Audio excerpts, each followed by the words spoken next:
Venus, one of our solar system neighbors, is the person I would like to present to you. Venus, the second nearest planet to the Sun, gets its name from the Roman goddess of love and beauty. Venus, however, manages to be the hottest of all 8 planets, even beating out Mercury, the planet that is nearest to the Sun, despite being the second closest. Venus is a true nightmare. This photo, taken by the Venera 13 probe, provides some insight into the surface's appearance. The electronic systems of the probe fried due to high temperatures after a mere 127 minutes of operation. What planet in the solar system is the closest to Earth, nevertheless, if I asked you? Which would you respond to? Please type it in the comments section. This is a ruse, of course. The video we're seeing is titled Venus. Still, a lot of people respond to Mars just on instinct. All of us think about Mars when we hear about the hunt for water, or about the quest for life, or even about the survival of the human race. The planet Mars is the target of almost every planned manned mission today. Some even propose establishing a colony there. Very few people would consider Venus, the planet where summer temperatures can approach 500 degrees Celsius, that of a Rio de Janeiro summer, and sulfuric acid showers frequently occur. I swear it was the beach's temperature when I visited Copacabana during the summer.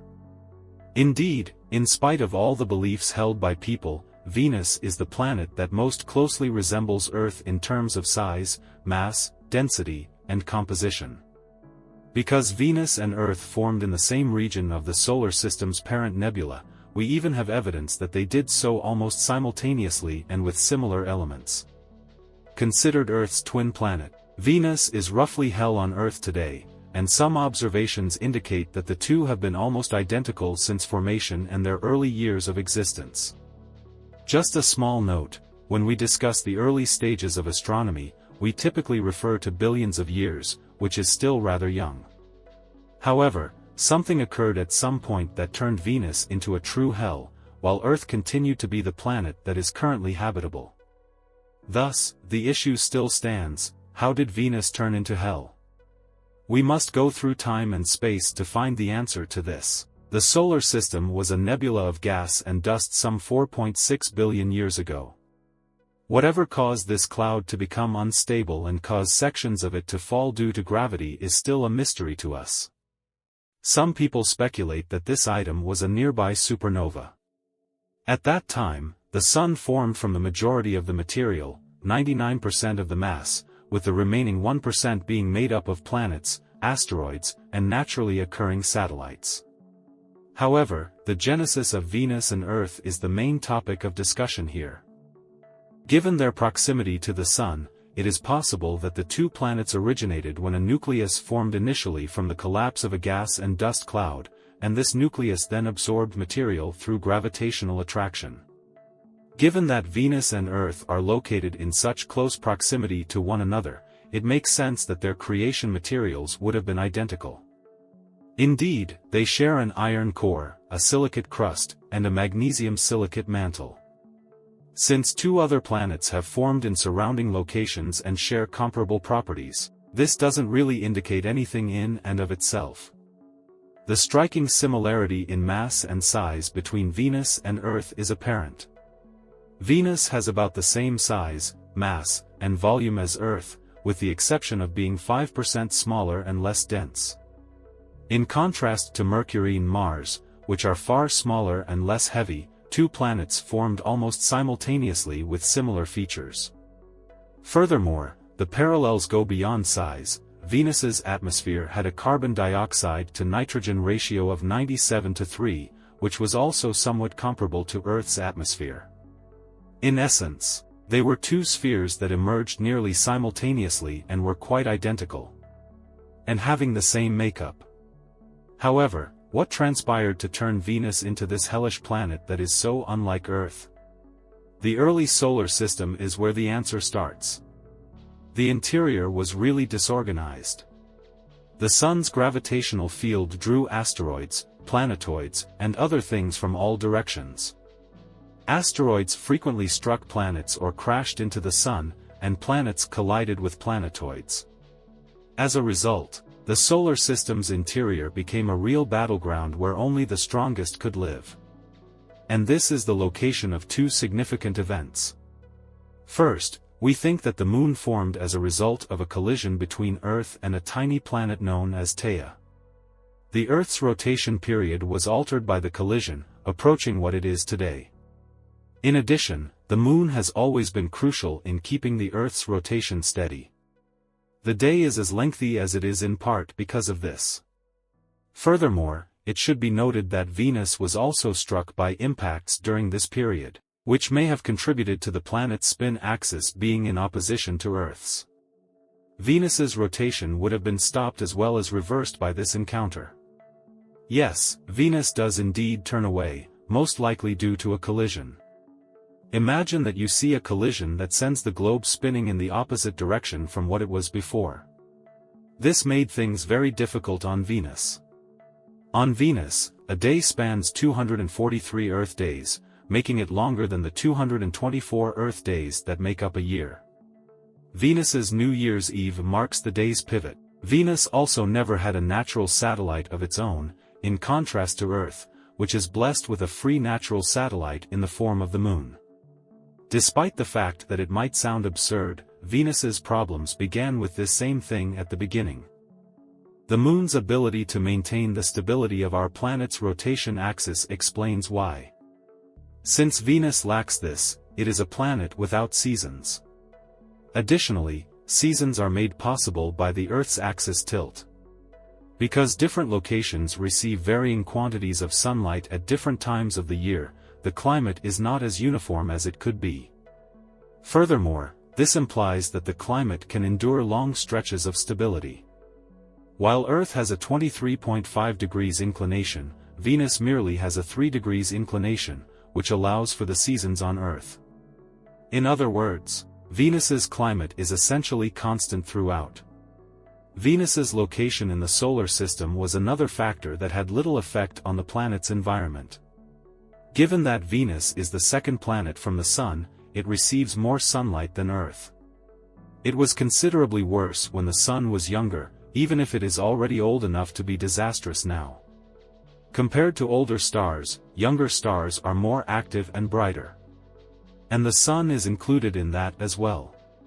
The resemblance between stars and your preferred rock star is not coincidental.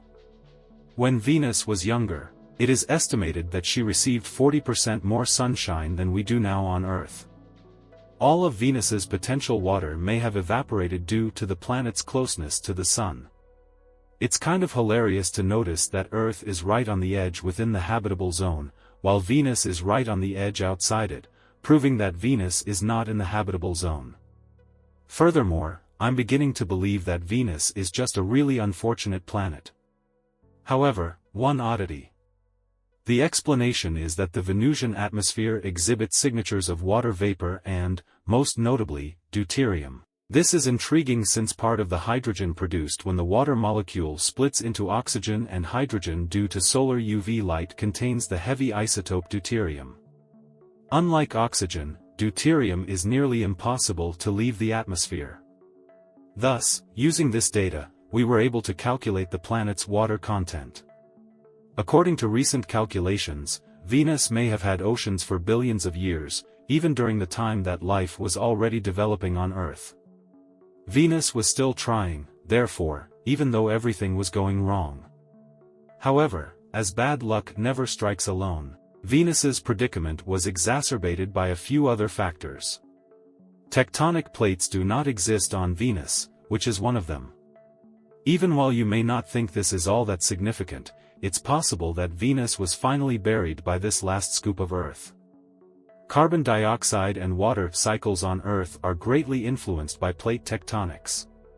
Tectonic plate movements produce a continuous cycle of geological events that release carbon into the atmosphere and then drive it to return to the mantle. This was necessary for the greenhouse effect to continue to exist in the past on Earth in order to keep the temperature here at an optimal level for life preservation. The Earth's geology, which includes mountains and volcanoes, is also connected to the plates and affects the climate.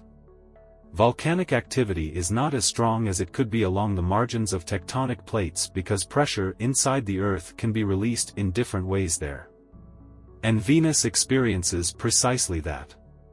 Because plate tectonics is absent from the planet, the carbon cycle is hindered, resulting in a concentration of carbon dioxide in the atmosphere. Moreover, the only remaining method of relieving core pressure is through volcanic eruptions, which exacerbates the situation. Because of Venus's extremely active volcanoes, a lot of greenhouse gases are constantly emitted into the atmosphere. To put things in perspective, Earth's atmosphere contains slightly less than 0.04% carbon dioxide, compared to 96% on Venus. Furthermore, the pressure in Venus' atmosphere is 90 times higher than that of Earth. We are unable to see the planet's surface in the visible spectrum due to its extreme density. It would also be hard to view stars if you were on Venus's surface. Furthermore, the whole combination raises Venus's surface temperature to a point where lead melts. I haven't even mentioned the fact that sulfur dioxide clouds containing sulfuric acid are created by volcanic activity.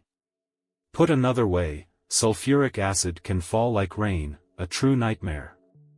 But when we really get down to it, there isn't just one thing that caused Venus to become hell. Since its founding, a series of events have occurred. However, if we had to single out the largest offender, it would have to be the absence of plate tectonics. It appears that while plate tectonics kept Earth safe from certain abyss, they destroyed any chance of life or a more favorable environment on Venus. Maybe this was the final straw that made Venus become hell.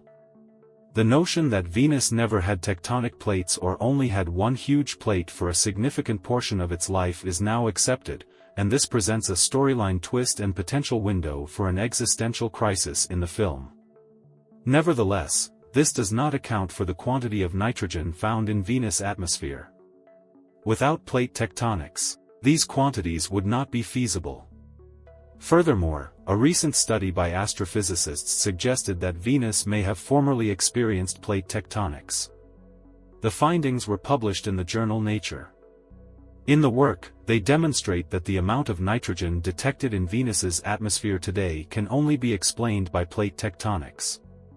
The best thing is that, 2 or 3 billion years ago, it might have been livable and extremely comparable to our planet, in addition to having plate tectonics. Furthermore, this suggests that planets may not be as habitable as previously thought and may perhaps be more ephemeral. This may even apply to the Earth itself, in actuality. Will Earth be like Venus in the future, or is it an exception? Who knows, maybe this new understanding will even change the way we seek for life throughout the universe and cause us to view planets that we previously believed to be uninhabitable. What, for instance, causes Venus's tectonic plates to collapse and turn the planet into hell is still a mystery. In the fields of astronomy and planetary sciences, this is still up for debate. But just knowing the answer raises further concerns, like, is it possible that we were viewing things the incorrect way the entire time and that life is more common than we realized? Will life on Venus continue as it does now, and did it exist there in the past? We really don't know, though I hope not. Many thanks, until we meet again. Remember to like and subscribe to the channel as well.